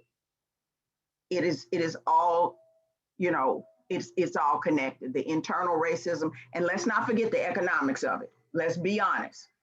You know, I'm a group here called Just City, and they have a bail fund. And since the pandemic has been going on, I talked to their executive director, and he told me that 75% of the people in the Shelby County Jail, that's here in Memphis, mostly Black and brown folks, have not been convicted of anything. They just don't have bail money. I'm not talking about rapists and murderers. This is traffic tickets, a warrant for this, that they don't have bail money. And now a lot of them are getting COVID. If they had a job, they don't have a job anymore. This idea of, you know, the systems are set up in order because it's about power and economics. If I can bail myself out, oh, we do have it. Yeah. So this is, you know, when you say oppression, you know, there are all kinds of oppression. And you look at this, the bottom, the privileges at the top, and then anybody at the bottom, if we have any of this at the bottom, you know, English as a second language. You say, wait a minute, what is this non-fertile or infertile? There are people that believe that unless a family has a child, they're not a family. There are women who lay that on other women. You know, again, dark in any ethnicity, all of that, you know, and as women, it's very interesting how we will lay our own vision over somebody else. You know, you decide what your family looks like, and I decide what mine looks like, and I make my own responsibilities. That's why I'm so proud of the Generation X women and the millennials and the Z women. We were the last generation of women that they tried to put us into a mold, and we went all hippy dippy in the 70s, in the late 60s and the 70s, and said, we're gonna break out of some of that. And so this idea that systems, and there's resistance to anybody that fits into any of this at the bottom to moving forward, because they're swimming upstream. Let's keep going.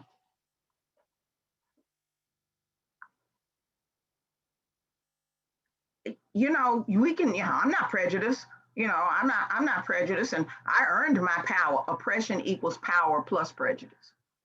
You know, so how do I use my power? You know, do I use it to continue to perpetuate the system that I benefit from?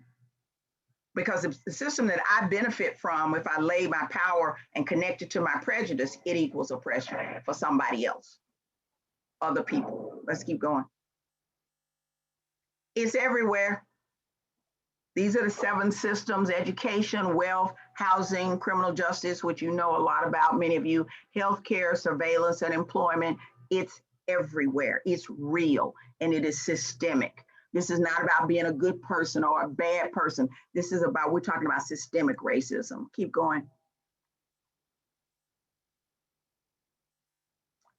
If you don't see it, it's because you don't want to see it. If you don't see it, it's because you don't want to see it. I've grown again in my journey. When the Black Lives Matter movement came on, don't forget, I'm a child of, of the 60s. And the idea that people would say, well, that Black Lives Matter, does that when they first started, I was like, does that close the conversation? I don't know. And then I started to understand. And you're saying, lady, how could you not understand? We are all in a different place on the journey. I want to keep the conversation open, but I understand that saying Black Lives Matter because the Black lives are primarily the lives that have been under attack. And again, I'm telling you my own stuff. And you're right, when we know better, we do better. And often it means bucking systems, and it means speaking up, and it means being an ally. And this idea of race prejudice plus social and institutional power, notice that power word keeps coming up.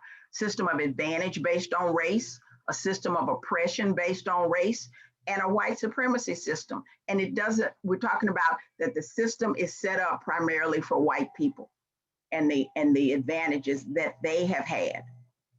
And the idea that one group has the power to carry out discrimination through policies and practices by shaping the cultural beliefs. Here's who's pretty.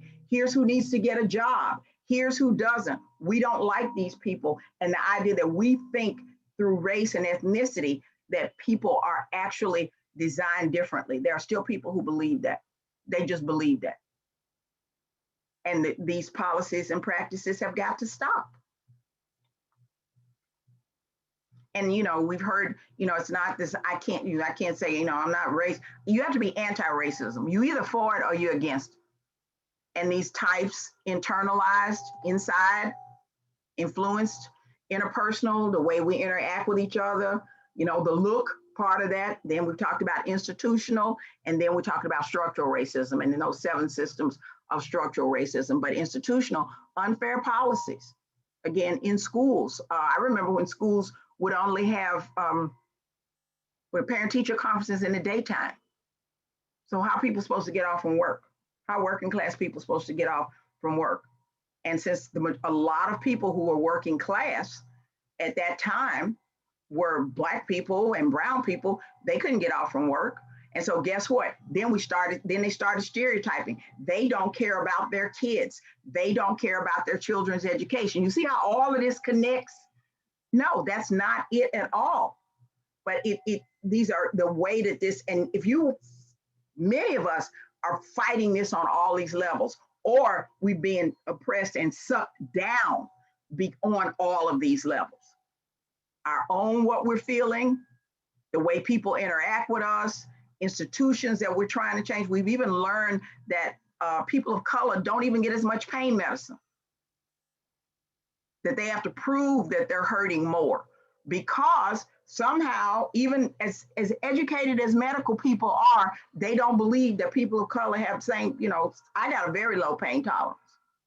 But they've done studies in hospitals that people of color do not get pain medicine as regularly as they should. And then the whole structural racism, which we talked a little bit about. Let's keep going. You can believe all these things we're talking about. You can have the desire, I want things to change, but we need the intentional action. That's why I talk about, let's talk about it and do something. What are we going to do? We need to be strategic, we need to be intentional, and we've got to move to action. And is it going to happen overnight? No, but we have to keep working at it. We don't need to stop working at it when everybody gets a vaccine, whenever that will be. I'll still be sitting here because we are so messed up. But the idea is, well, that happened during COVID, or that happened and it's gone. That's what I think happened with the movements in the 60s and 70s, that it was moments, things got better, and we were not. And when I say we, I am not talking about people of color, I'm talking about people of conscience, that we were not continuing to be strategic and intentional, and to keep revisiting these systems and to keep revisiting strategies, and to really keep thinking about ourselves and what it is that I need to do to be more inclusive. and increase benefits and satisfaction for everybody. What can I do? You know? So this is a Thursday night conversation series. Chayla is going to put something in the chat. You all, and you can all use the link. Tomorrow night, we're going to have Jane Elliott on. Jane Elliott you've probably heard of her. She did the blue eye, brown eye experience the day after Dr. King was killed in Riceville, Iowa. I don't know how much you know about Riceville, Iowa, but in 1968, there were no people of color in Riceville, Iowa. So her third graders had never seen a person of color. And the day after Dr. King was killed, Jane came, she's a teacher, and the kids were singing and making a joke saying, they killed that king, they killed that king, they killed that king. And she asked them, what king? And they said, we don't know, but they killed a bad king.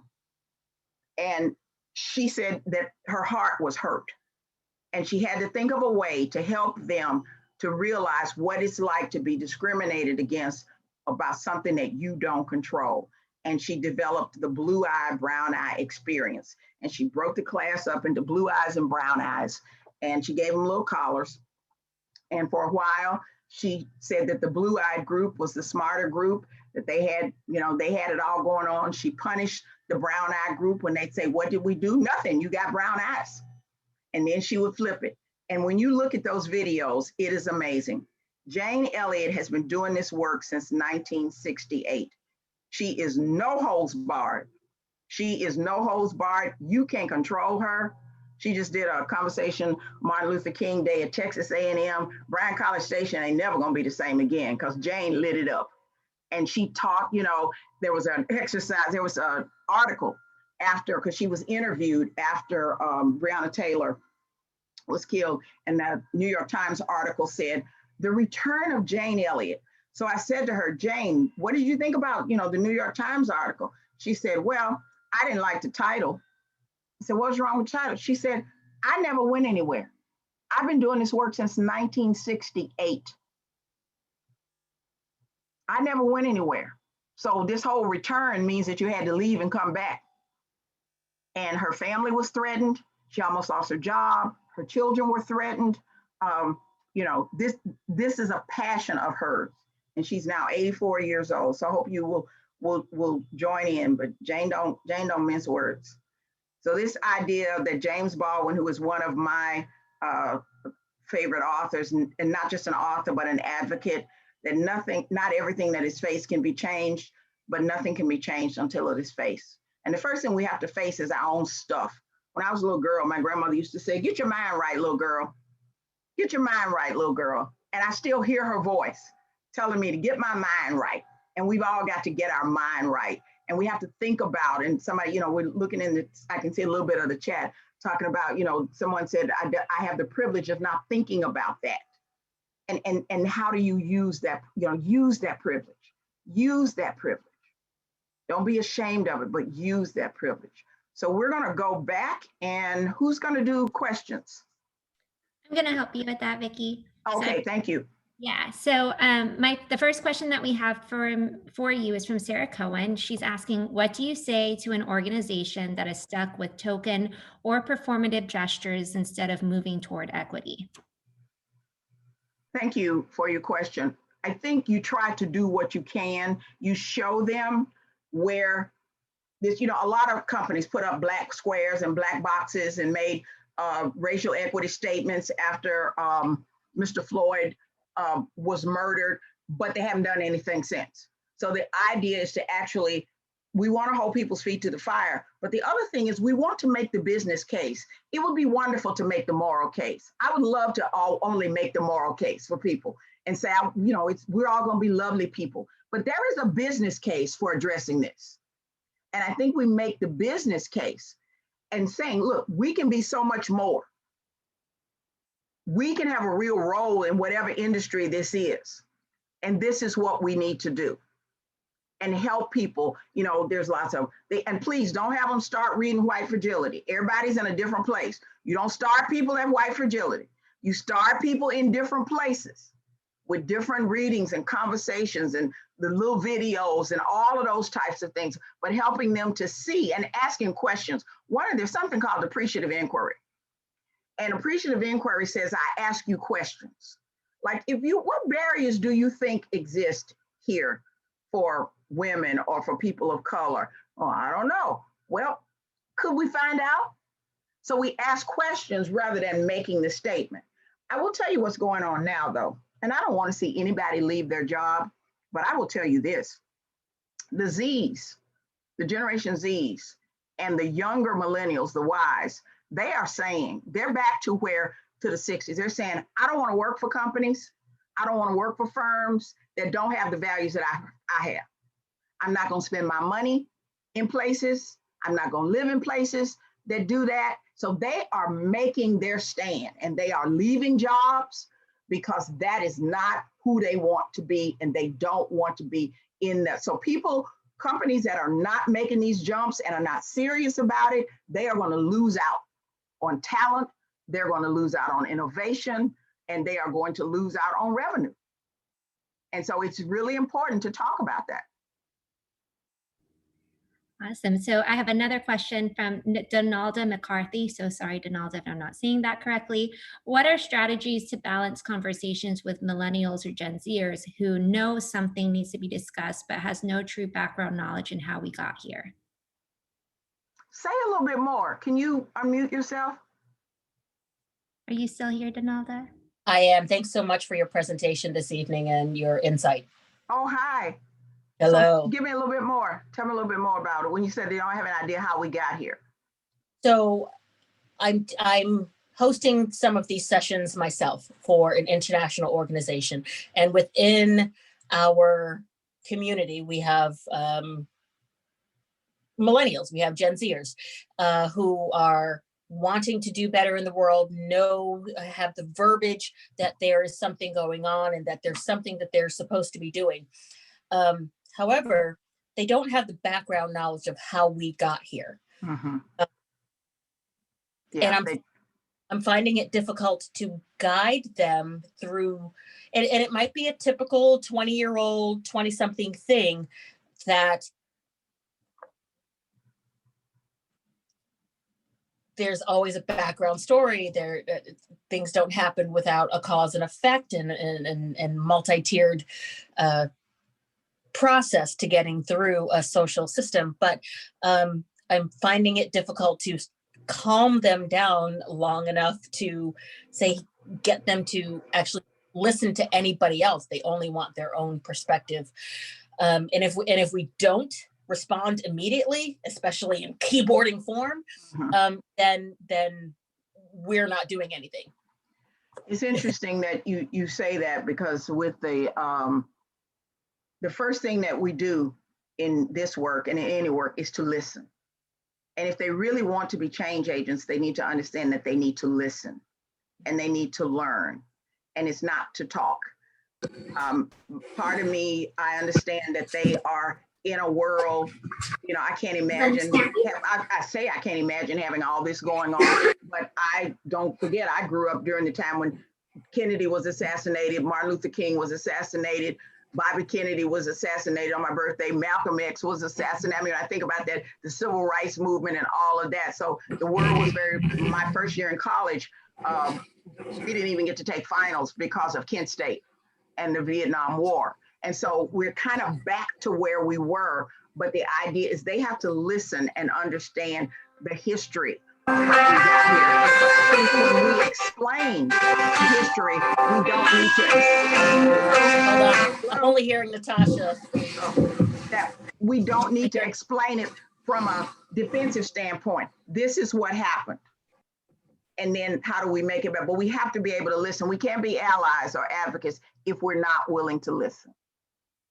And in small bites, and we have to teach tolerance. Okay. And when we teach tolerance, it doesn't mean that we take somebody's passion away. And, so it is a dance. How do we help people to really act on their passion, but help them to listen? We also need to listen to them, because if we listen to them, then they will listen to us.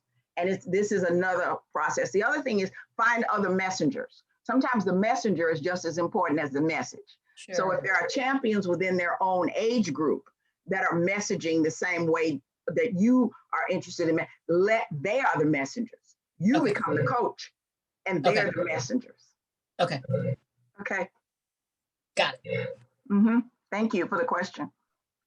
And I think you also had another question. What are strategies for a member of a minority group to guide a workplace superior of a majority group who is studying and trying to better their biases, but doesn't realize they still have them?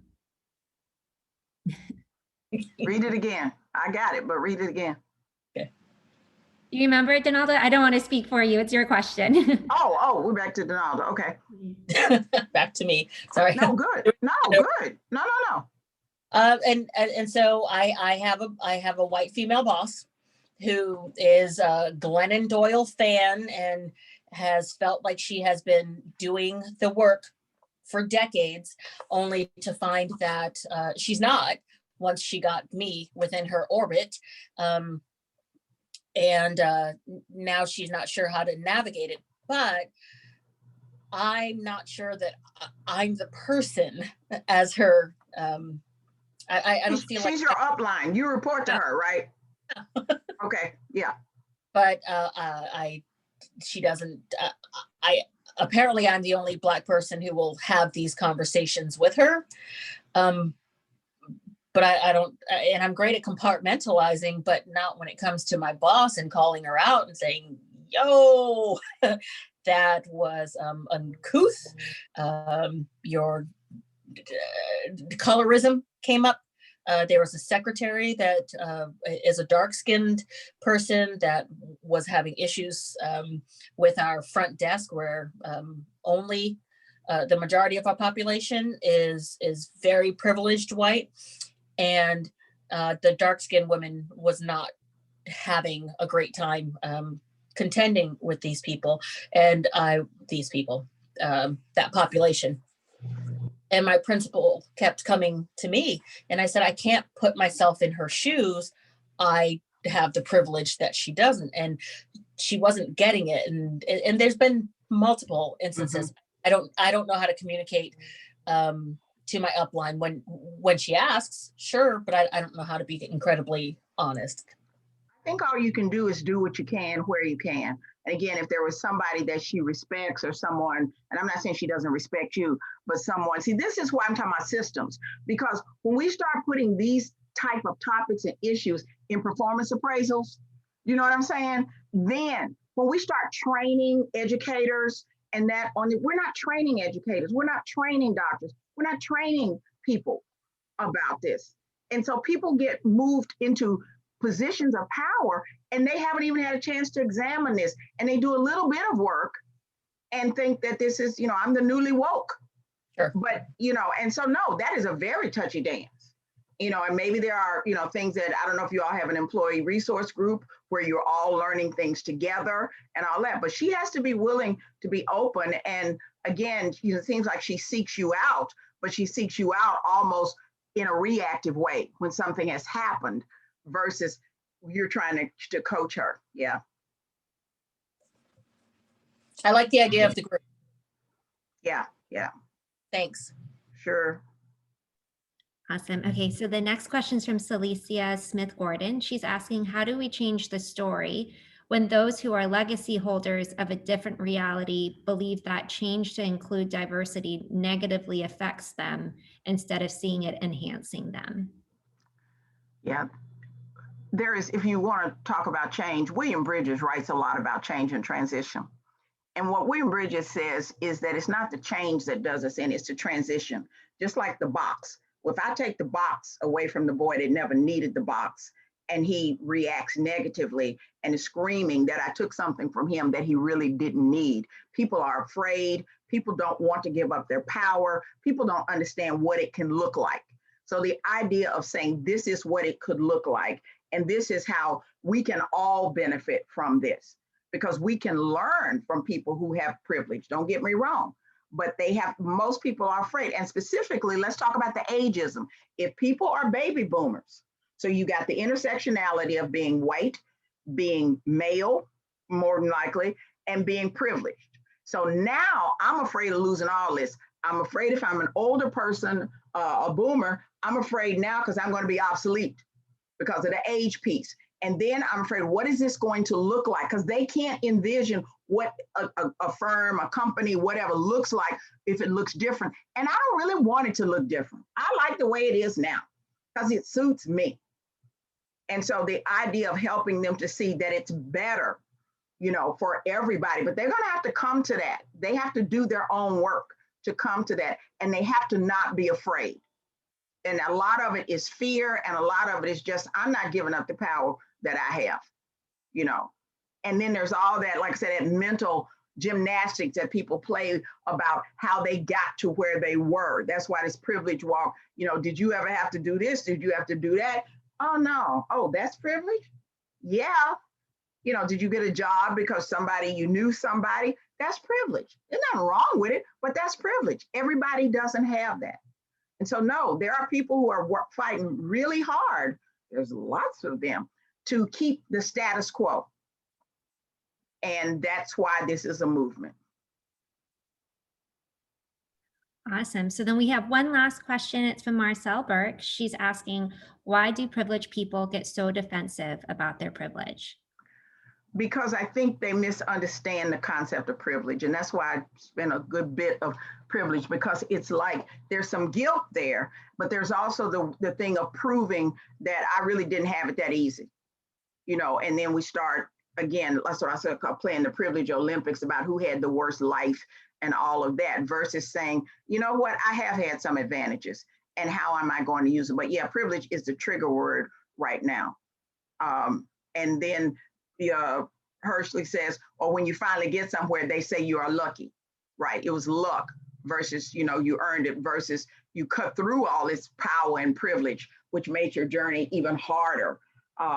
And people have to understand, I've got a slide and I didn't include it because we had a million slides. The idea of the path is straight for a man, and then there's a woman of color and her path is littered. You know, it's littered with fish bones and it's littered with all kinds of things. They're still trying to get to the same place, but the idea is he needs to understand her reality. She doesn't need to be mad at him because of his privilege, but he has to understand her reality. But no, privilege is the real trigger right now because everybody is being defensive rather than being open and rather than acknowledging it and said, you know what, you're right. But if you think about some of let me ask you, I'll ask some questions. We got a few minutes. What did y'all think about the virtual privilege walk? Anything jump out at you? And there's a million questions that we could have asked. And that kind of, maybe that'll help also with your question, Marcel. Anybody? Yeah, if I could interject. Hi. A former judge, and I've done a lot of work with speaking to young kids, underprivileged kids, and trying to motivate. But it was not until tonight that I realized how real and how pervasive privilege is. And I think don't make me cry. the whites that you perceive as being defensive about it really don't even understand how pervasive it is, right? And how genuine it is. And I think that it's going to take educating people, including me, as to how many ways in which there are, I don't want to use the word handicaps, but differences in experience that make a big difference in not only your opportunities, but in your attitudes towards yourself and your chances in life.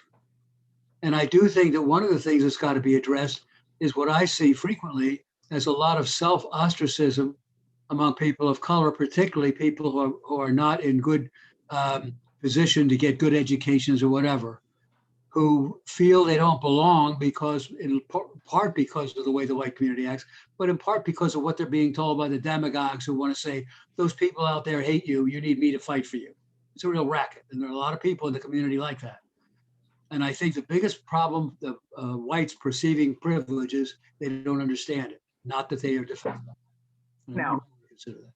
Well, Judge Stern, thank you so much. I mean, the idea of this concept, and these are complex concepts. And if it's always been normal, like, are you right-handed, Judge Stern?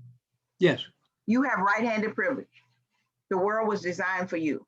Absolutely. And so you don't have a problem opening jars. You don't have a problem with turning things. All those things I have to think about in a different way.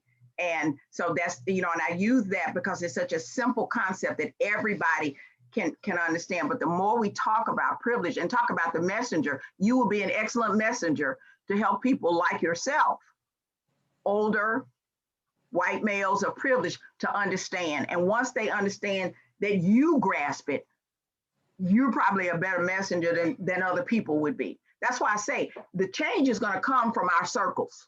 You talking to 3 people that you know, me talking to 5 people that I know, Donalda talking to folks at school, Marcel talking to people, you know what I'm saying? We're going to be the agent, and it's going to be small. It's going to be individual. It's going to be tough conversations, but helping people to grasp concepts that either they have just thrown their hands up about, didn't understand, or hadn't even thought about. Precisely. They weren't even aware of it. And that's not even aware of it, because that's just been your normal. So thank you so much. Thank you. Thank you. It's been a great session. Thank you. People feel guilty about having privilege, but they likely would not appreciate if you then call them underprivileged. I'm aware of my privilege. Okay, you're there. Tell us what you're saying. Talk to us. Hi, Miss Vicki. It's Parisa. Hi. Hi. I've been able to attend your classes for the past 10 years, so thank you. Yeah. And you still came? Yeah, I always do. I haven't seen you in a while, but no, I just was gonna say that I feel like I'm in a unique position for a lot of different reasons. I came from a very loving family that provided me a lot of privilege in that, and just being here in the United States is a privilege. I wasn't born here. At the same time, in that community that I'm in, I'm probably the one with like a divorced parent, single family, all these things.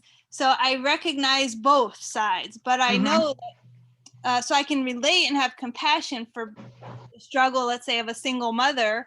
And I know that because of the privileges that we have, that I'm not the typical result of a child that was raised like in the circumstances that my mom had, because she happens to have had other privileges that made the situation okay, even just the privilege of my brain, the fact that I am smart, it was helpful, And the idea of looking at it from both sides. I myself, I had privileges growing up. I grew up in a house that my parents owned. In fact, I've lived in a house that my family owned since I was, I think, 3. And that was very uncommon for people. So that's why we talk about underserved communities, because if every community got the same service and under-resourced, then we wouldn't be in some of these situations. And when I say community, I'm not just talking about geography. No, it is the idea of looking at both what privileges do we have, and then how do we use that, and then understanding the other side, because we all have both of it. So I'm going to thank you all so much. I hope that I will see a lot of you all tomorrow night. Is it 7:15 their time? Yes, 7:15. Chela has put the link in. I want to thank the leaders of all 3 organizations for being willing to have these conversations. We can get you all some resource lists and all, there's so much, but it's short bursts. You just keep talking about it, and we weave this into staff meetings. We weave this into talent and education. And when we start transforming systems, specifically in the workplace, we start having evaluations, performance evaluations. This is part of, if this is who we're going to be, then this is what we're going to, there's a group out in, I'll say this, in Minnesota, and he is totally flipped. He's a Mille Lacs Ojibwe tribe, and they have hotels and casinos, and Joe Nekwanabe is the CEO. He's guess who determines what products they use to clean the rooms? The housekeepers. Because it's the housekeepers who know best, not the people in purchasing. He has let a chef that they waited to get for 2 years, because the chef came in, and I guess chefs have that attitude that they can treat people in the kitchen any way they want to. And they hired the chef. He was there for 6 months, and they let him go because he was calling people names in the kitchen. He was denigrating people. He was throwing stuff at people. And Joe was like, that's not who we are. That's not who we're going to be. As oppressed people, we don't oppress other people. And we don't have an environment where other people are oppressed, even though only about 20% of the people in the corporation are of the tribe. And he has let two, I love he has a dry sense of humor. He says, we've allowed 2 of our senior vice presidents to go someplace else and be successful. Well, thank you, Ms. Clark. I mean, I think you made a good point. Let's decide who we want to be. So on behalf of the Palm Beach County Bar Association Committee for Diversity and Inclusion, the Junior League of Palm Beaches, and the Malcolm Cunningham Senior Bar Association, we thank you for this informative, engaging presentation. I have to be honest with you, I haven't sat on a Zoom for 2 hours and I've been so captivated. So everyone, remember, we must take intentional strategic action to transform our system and structure to make it better for everyone. So again, we thank you, and for all of our attorneys out there, we will be sending you the CLE information. Have a good Lawanda, night. before we shut down, let me take a picture right quick. Everybody that's available by video, look at the camera. I'm gonna grab a quick picture. Post you on Facebook. Lawanda, can you also please provide the link for tomorrow night? Yes. If Miss Clark, if you can drop the link for the event tomorrow night. Taylor will put it in there. And somebody took my video away, but that's a much better picture of me. I was a lot cuter before COVID. So I got the original. I got the live version. Okay. You got the, wait, Kathy, you didn't take the picture, did you? We were all I did. I took the picture. You have to tell us when you're ready. All right, on 3. Wait, where's Miss Clark? Hold on, let me make sure she puts the photo. Hold on 1 second. I'll do it again. Yeah. Wait a second, Kathy. Let me make sure Miss Clark is on here. Yeah, Please. I know we're gonna go, but we can't. Miss Clark, if you could start your video. And Taylor, put the link in the chat. Okay. Okay, I'm taking the picture now.